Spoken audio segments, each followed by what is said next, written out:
नमस्कार। मैं Indira Saraswat, associate professor Shri Kalyan राजकीय कन्या महाविद्यालय सीकर। प्रिय बच्चों, आज हिंदी साहित्य की इस क्लास में आपका स्वागत है।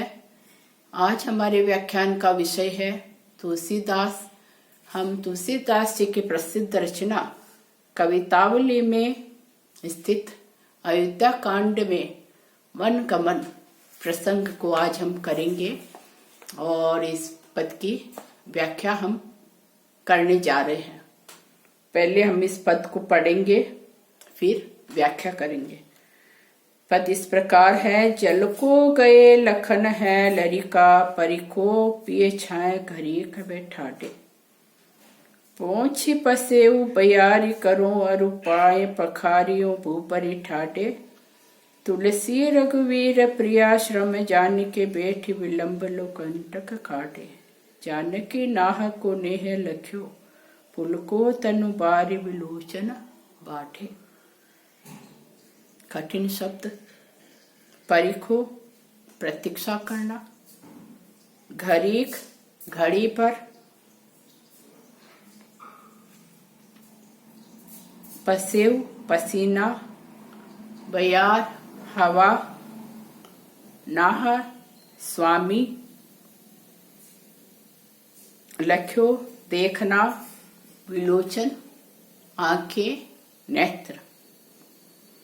जल को गए लखन है लरिका, परिखो पिए छाए घरीक बैठाटे।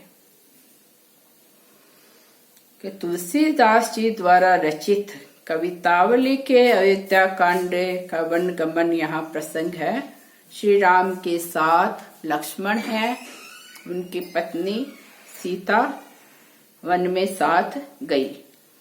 तो ये जब तीनों कुछ दूरी चले होंगे कि रास्ते में उन्हें मार्ग में चलने में थकान हुई, कठिनाई हुई, तो सीता की थकान को देखकर प्रियतम भगवान श्री राम को दुख हुआ।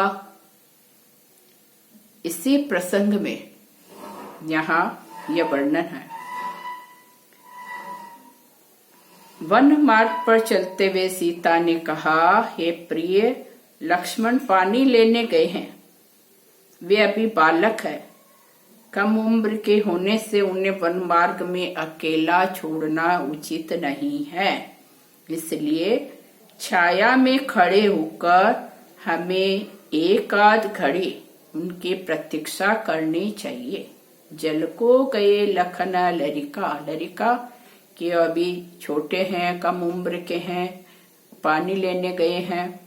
परिखो हमें प्रतीक्षा करनी चाहिए। हे प्रीतम, हे भगवान स्वामीनाथ श्री राम, हमें उनका इंतजार करना चाहिए, उनकी प्रतीक्षा करनी चाहिए। छाह घड़ी कबे ठाटे, घड़ी पर, घंटे पर हमें यहाँ वृक्ष की छाया में खड़े होकर उनका इंतजार करना चाहिए, रुकना चाहिए। तो सीता क्या कहती है आगे की पंक्ति में, पहुंची पसेऊ बयारी करूं और उपाय पखारूं भूपरि ठाटे।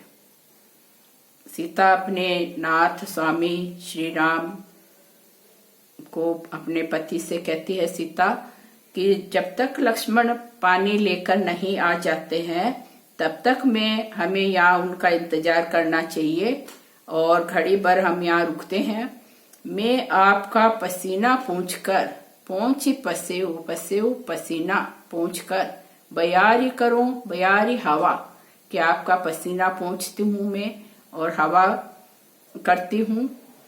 और पाए पखारियों भूपरि ठाटे, कि जो पैर जो है धूल में भर गए हैं तो उन धूल सरित पैरों को मैं धो देती हूँ, पोंछूंगी, साफ कर देती हूँ, साफ करूंगी। तो हमें यहाँ उनका इंतजार करना चाहिए। तुलसी रघुवीर प्रिय श्रम जानके बैठी विलंब लो कंटक काटे। तुलसीदास जी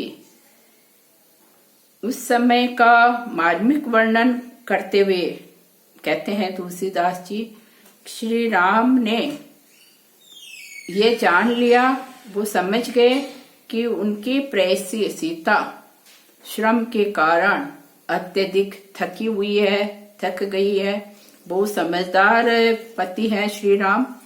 तो श्री राम ने उस समय ये जान लिया कि सीता बहुत ज्यादा थक चुकी है, इसलिए वे बैठे विलंब लो कंटक काटे, कि भगवान श्री राम वहीं बैठ गए और देर तक, विलंब लो देर तक, कंटक काटे, क्या पेड़ से कांटे निकालते रहे। समझ गए कि उनके पत्नी बहुत ज्यादा थक गई है, इसलिए उसे विश्राम की आवश्यकता है। तो वहां पेड़ की छाया में बैठ गए और कांटे निकालते रहे।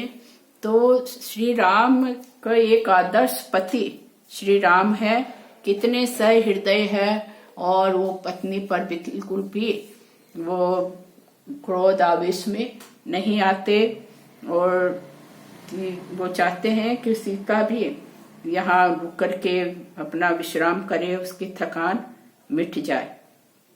अतः वे वहीं बैठ गए और काफी देर तक पेड़ से कांटे निकालते रहे। तुलसी रघुवीर प्रिय प्रियाश्रम जानिके, प्रिया अपनी प्रेयसी सीता को थकी हुई जानकर वहीं बैठ गए पेड़ के नीचे। विलंब लो, विलंब तक, देर तक, कंटक काटे, अपने पैर के कांटे निकालते रहे। अर्थात पैर में कांटे न होने पर भी कांटे निकालने के बहाने से वे काफी देर तक बैठे रहे। जानकी नाह को नेह लख्यो पुलको तनु बारु विलोचन बाटे। तब सीता ने अपने स्वामी, अपने पति नाह को नेह लख्यो, अपने प्रिय, अपने पति श्री राम के प्रेम को देखा। तो श्री राम के प्रेम को देखकर उनका शरीर पुलकित हो उठा। पुलको तनु, उनका शरीर पुलकित हो गया। बहुत वह खुश हुई, रोमांचित हो गई, और बारी विलोचन बाटे, कि सीता की आंखों से भी आंसू उमड़ पड़े।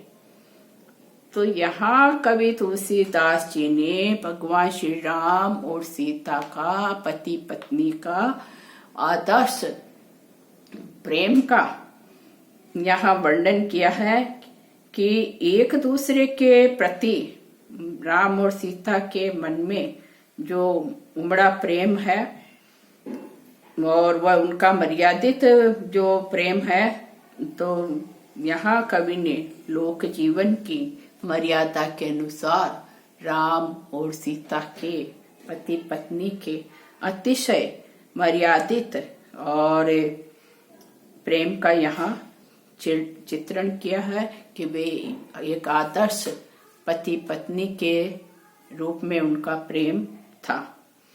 लक्ष्मण की प्रतीक्षा करने तथा पति के पैरों की धूल पोंछने के कथन से सीता एक आदर्श भारतीय रमणी के रूप में कवि ने यहाँ चित्रित किया है। संपूर्णतः इस पद में ब्रज भाषा का प्रयोग हुआ है, और छंद यहाँ सवैया छंद है, और तुलसी के कवितावली के ये पद गेयता के गुण से युक्त है कि इन्हें गाया जा सकता है, गाने योग्य है। अनुप्रास और काव्यलिंग अलंकार का यहाँ प्रयोग हुआ है। धन्यवाद।